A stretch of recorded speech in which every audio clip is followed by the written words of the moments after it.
Today is the first episode of a new weekly, hopefully, segment that I'm going to be calling Whale Watching Wednesdays, because I think there is so much we can learn by monitoring the activities of the largest players in the game. I've done my research and I'm going to be showing you some of the activities of 5 of the biggest players in Upland right now. How's it going, everybody? This is Radishhead and welcome back to another episode of Upland Analysis.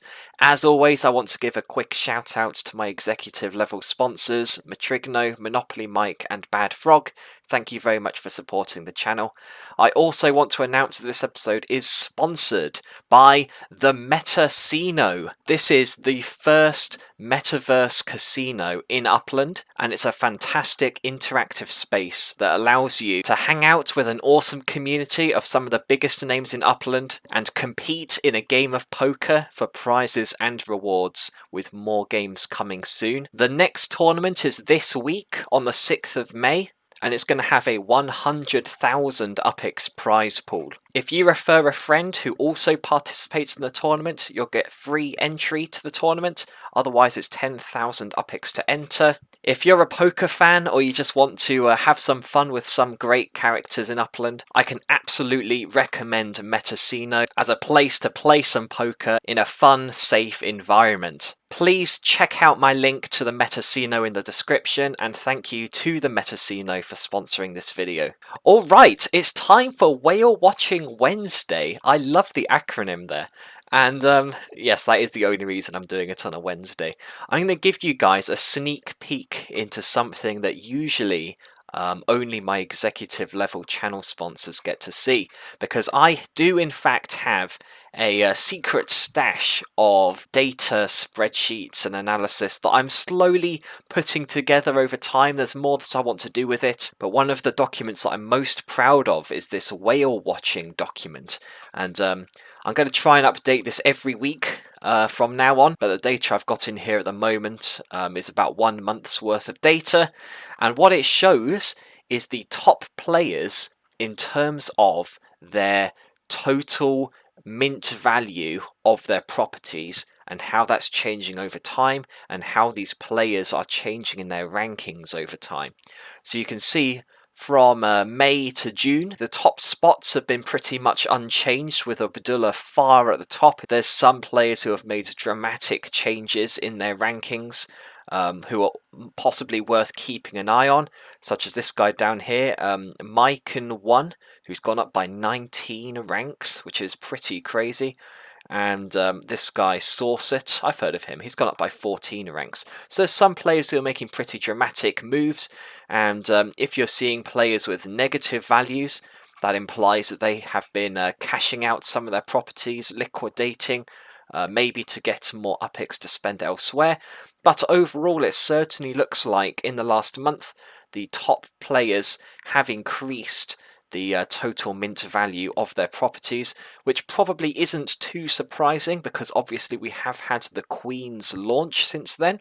That happened on the 13th of May, and the collection reveals happened on the 20th of May, which means when I'm studying the actions of some of these whales in a minute, I'm going to be focusing on any activity that's happened after the 20th of May, because that's probably the best possible representation of their current strategy, aside from what we were all doing, which was minting where we thought good collections were going to be in Queens. So the first of my 5 whales that I want to talk about is Abdullah. You can see the total mint value of his properties has changed by an incredible 240 million UPX in a month. That's $240,000 in a month. That's absolutely unbelievable. This guy cannot be stopped. But what has he actually been doing? Well, I use my whale watching sheet here to pick out the people to look at. Then I go at upxland.me to see what they've actually been doing. And in Abdullah's case, I've narrowed it down to 3 things which he's been doing recently. So I've filtered this on the most recent activity, and if you scroll down a little bit, you can see the first thing that Abdullah's really been doing over the past couple of weeks, and that is buying the Bronx floor. He's been buying this in UPX, He's been buying this in dollars. He's just been going into Bronx and he's thinking 10,000, 11,000, that's way too cheap for a tier 2 in New York. So he's just been buying a lot of Bronx properties. Like, this is all within one day. He's gone mad in the Bronx. So anybody who's listing stuff for, 10, 11, even 12k in Bronx, he's all over that. He doesn't care about markup. He's buying these things at 300%. He just thinks the floor price is too cheap, and he's here to change that.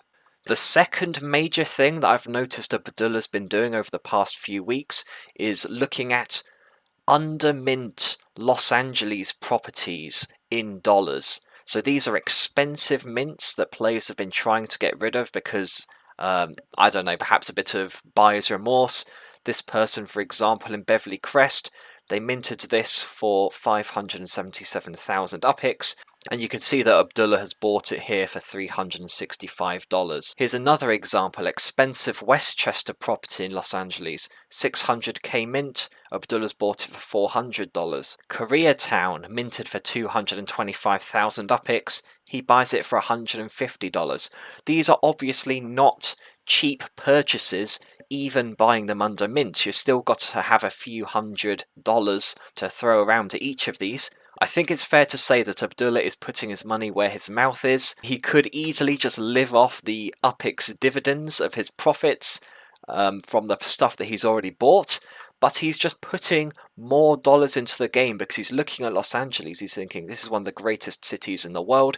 I don't care that I've got to put in a bit more dollars to do it. I'm going to increase my holdings at a discount by taking advantage of people selling for under the mint floor. He's not even buying collection properties necessarily. He's just looking at places where there's crazy deals for dollars. He's taking advantage of those. And the third and final thing which I've noticed Abdullah doing in the recent weeks, and all of this is actually today as of the time of recording, he is buying up Rutherford. Again, he doesn't care about the markups, but he's looking at Rutherford and going, there's barely any properties here. I think there's a lot of potential to be made in the long term by grabbing this up. He thinks there's a lot of potential in Rutherford. So look at all this UPIX that he's spent just today. That looks like about 20 properties at an average price of 45,000. So he has spent about 1 million UPIX in Rutherford today. So, very possible that some of you people watching this video have managed to have your properties scooped up by Abdullah. I can only hope that you won't regret it a little bit further down the line. Going back to my whale watching sheet, it's clear that Disky is number 2 in the leaderboards right now in terms of total mint value. What has Dizzy been doing recently? And it's very different. Now, on first glance, you might think that these transactions are a little bit odd. What he's basically been doing is buying relatively cheap burner properties in Detroit for hundreds of thousands of UPIX. What is this all about? Have we uncovered some crazy operation here? Well, no, because for all of these properties with the dramatic markups that are being sold, they are all being bought from the same player, that being Mossy Jake, who I believe is the leader of the UPX Spark Exchange. And that answers the question as to what Dizzy has been doing after the Queen's release. He's recognised that the Spark rental price is so cheap right now, and he is spending hundreds of thousands of UPIX at the UPX Spark Exchange, presumably in order to develop his properties wherever he happens to be building up. So that's very interesting to see a massive whale taking part in the Spark rental on such a wide scale. It makes me wonder if I should be doing that as well. The next 2 whales that I want to cover have taken some fairly similar action, but they've got different strategies about it. And those 2 people are Meleng11 and Sothebys. So if I start with Sothebys, you'll see that he hasn't actually had any activity since the 13th of April, which is of course when Queens came out. All 9 million UPIX of that activity that we could identify in the whale watching sheet pretty much happened all during the Queen's release. Sotheby's had a massive amount of UPIX to spend in Queens, and he absolutely went ahead and spent it.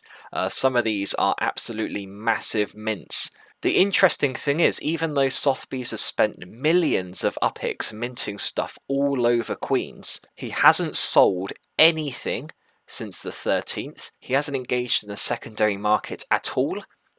When the collections were revealed, he hasn't bought anything, he hasn't sold anything, and he doesn't have anything up for sale. He just had a ton of UPIX. He went into Queens, he minted as much stuff as he could, and then he's gone, which I think is a really interesting strategy. And you can compare that to the other player I was mentioning, Mleng11, who again has gone into Queens with a lot of UPIX, has minted tons of stuff, again millions of UPIX worth of properties in Queens, including this Long Island City property for 4.4 million UPIX. Wow, he definitely bought that as a long-term hold, I imagine, for the yields. I'm sure he was very happy that it turned out to be a collection. The difference between Mleng11 and Sotheby's is that you can see that pretty much everything that Mleng11 minted in Queens, he's flipping it. And he's flipping it for small margins. He's not flipping it for a loss. He wants to come out with more than he went in with, and he's happy to wait for those floors to go up. But he's confident that in the next coming weeks or months, the floor prices in these areas are going to go up, that he'll be able to flip all of these for between 115, 120, 130% markup. So he's not going for massive flips, he's just minted stuff all over Queens, and he's going for that 20% flip, presumably so that he can have even more UPIX to spend in the next release. So that's quite interesting, the difference between the ultimate holder, Sotheby's, and the flip and make a quick bit of profit for the next release in Mleng.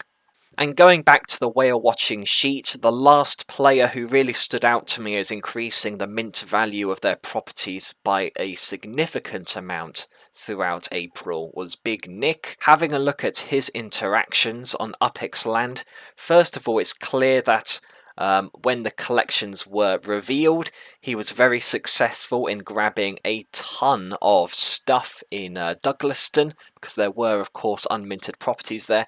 It looks like he minted a lot of the really big ones that other people were a little bit nervous to touch. I know that those ones took a few minutes longer to disappear, but it looks like he actually grabbed all of these pretty much in the same minute. So he didn't even hesitate. He was just shooting around and grabbing all these massive Douglaston properties, and he's got a plan to flip them for 140, 150% markup. So he's happy to hold on to these. They're big mints, they're getting him lots of yields, but his ultimate plan is to flip these for more than he paid for them once the limited collections in New York naturally appreciate, which it seems like a recurring theme between a few of these whales, is they expect the floor price and the markup floor to increase over time, which is something I'd tend to agree with. And after the 20th, this is one of my favourite strategies which I've identified so far. Big Nick is going around the Upland metaverse, and he's buying from other players expensive properties that are also undervalued, which I know sounds contradictory, but if you look here, he's bought 6 Seacliff properties over the past few days. A lot of people won't be aware, but Seacliff was kind of one of the most exclusive neighborhoods in all of Upland. It's in San Francisco, it's right on the sea, it's a little tiny neighborhood, and it is extremely highly developed in terms of the number of structures there. It was impossible to get into Seacliff for less than like 300, 400,000 UPIX not that long ago. Clearly the prices have gone down in a major way, and Big Nick has identified this. He's managed to grab 2 Seacliff properties here for 135,000 UPIX, one for 185, and these for 140,000. Those are crazy deals, and I kind of wish that I'd spotted them myself. On a similar note, he continues to look around for properties that are kind of pricey, so they're not going to be just snapped up by anybody, but they are very likely to be undervalued for what they are. Look, he's going for rares in the Bronx. This is a 150,000 UPIX for a rare in New York, 179,000 for another one, and then 480,000, which is a lot, but again, it's a tiny markup for a rare property in the Bronx. And he's doing it in Los Angeles as well. These are big mints in Pacific Palisades in Los Angeles, and he's like, yeah, no, that's a good deal. Russian Hill, again, he's looking at San Francisco and he's thinking this area in particular is particularly undervalued right now. Historically, San Francisco was the collection properties there were absolutely impossible to get into, especially stuff like Seacliff. So that's what Big Nick has been up to. And those are all the insights that I wanted to show off from my whale watching sheet for this week. I'd love to take your feedback. Like, did you find this useful? What kind of insights would you like me to try and figure out in terms of the activity from the big whales in future episodes of Whale Watching Wednesday? I'm all ears, so please post in the comments with your ideas. And just as I'm wrapping up, I'd like to give a shout out to my executive and director level channel members, Bad Frog, Monopoly Mike, Matrigno, and Tushar Singh. Thank you very, very much for your continued support. I hope you all really found this episode enjoyable and interesting. Give me a thumbs up and a subscribe if you haven't already, and I'll see you in the next episode.